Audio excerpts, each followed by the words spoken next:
Salut à tous. Ben voilà, je fais cette vidéo. J'ai décidé de créer cette chaîne pour les novices comme moi de la moto, surtout en Belgique, d'accord.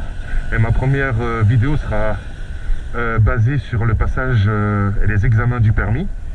Donc, à dire vrai, je vais toujours vous dire ça. Je suis loin d'être un professionnel, d'accord, très très loin. Je suis juste un novice qui essaye de donner un coup de main aux autres novices, tout comme moi. Tout simplement parce que quand j'ai cherché, je me suis posé des questions en voulant passer mon permis, j'ai pas trouvé, ou j'ai dû faire des grosses recherches. Voilà, tout simplement. Alors comment ça se passe? Quand vous allez passer votre permis, c'est très simple. Comme ma collègue ici, l'examinateur, vous devrez commencer donc comme mon collègue, d'accord. L'examinateur va vous dire droite ou gauche, très simplement. Donc imaginons à droite, vous serez ici, d'accord. Donc vous allez faire avancer votre moto jusqu'au bout. Il faut qu'elle dépasse la ligne ici. Vous allez faire marche arrière avec votre moto, venir la rentrer. Je vous donne le conseil de la mettre le plus proche possible de la ligne extérieure. Pourquoi? Parce que si vous vous mettez ici, vous allez plus facile à avoir pour sortir. Ça, c'est mon conseil. C'est un premier. Deuxième chose, une fois que vous sortez, que vous êtes prêt, vous faites un enchaînement de slalom.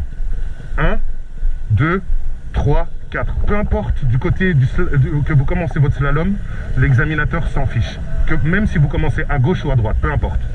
Que vous preniez le cône à gauche ou à droite, ça ne change rien. Une fois que vous avez fini cet enchaînement de slalom, vous allez avoir le 8. Le 8, c'est très simple. On rentre dedans, on doit faire 5 fois le milieu. 1, 2, 3, 4, 5. Toujours ressortir par l'extérieur. Vous sortez par les côtés ici. Ici derrière, c'est raté. Donc si vous n'êtes pas sûr de votre tour, parce qu'un autre conseil que je vous donne, vous allez être stressé, c'est sûr et certain. Donc quand vous êtes dedans, moi ça m'est arrivé, je ne savais plus à quel moment et combien de tours j'avais fait. Donc je vous conseille même, et l'examinateur vous dira la même chose, de compter fort, haut et fort. On s'en fout des gens, ça c'est mon conseil. Une fois que vous avez fait l'enchaînement de 8, ok, vous allez ressortir. Une fois que vous ressortez, vous avez un tournant. Donc c'est pas la même chose ici qu'à le jour du permis, mais ça revient à plus ou moins la même chose. Donc vous allez sortir, enchaînement comme mes collègues y font ici, d'accord. En deuxième, vous vous mettez en deuxième, vous vous enchaînez, et là c'est la partie de l'évitement d'obstacles. Donc vous arrivez à 50 ou moins 50 km/h entre les cônes, d'accord. Vous relâchez les gaz aux 4 cônes ici, voilà, comme mon collègue, hop, et on évite. Juste après, où il s'arrête, vous allez avoir un rond. Vous êtes obligé de vous arrêter là dans le rond, ok, sans caler, c'est très important. Sinon, examen loupé. Une fois que vous êtes dans le rond, l'examinateur va vous dire, ok, c'est bon pour moi. Une fois qu'il vous dit ça, vous repartez en première, hop, de nouveau, on fait demi-tour, avant une ligne, et puis on enchaîne le lent, ici, comme ma collègue que vous voyez là. Juste le lent, là.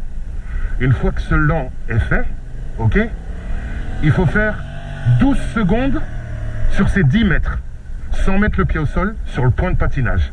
À vrai dire, j'ai passé mon permis 2 fois, parce que vous avez la possibilité de le faire 2 fois, sauf si vous faites tomber la moto. Donc 2 passages d'examen. Moi, je l'ai raté. J'ai raté mon examen pour le lent. Il faut faire 12 secondes, j'ai fait 11 secondes 58 centièmes. Donc voilà, il n'y a rien qui rate. Une fois que vous avez fait ce lent, vous sortez du lent, il y a un enchaînement de 3 cônes. Donc on passe ce cône, on passe l'autre cône, on passe la 3e ligne de cône. Et de nouveau, le tour, hop, comme ma collègue, et freinage d'urgence. Donc comme elle vient de faire, vous voyez, c'est parfait ce qu'elle a fait. Voilà, ça c'est mes conseils. Maintenant, ça c'est la théorie, je peux vous montrer en pratique.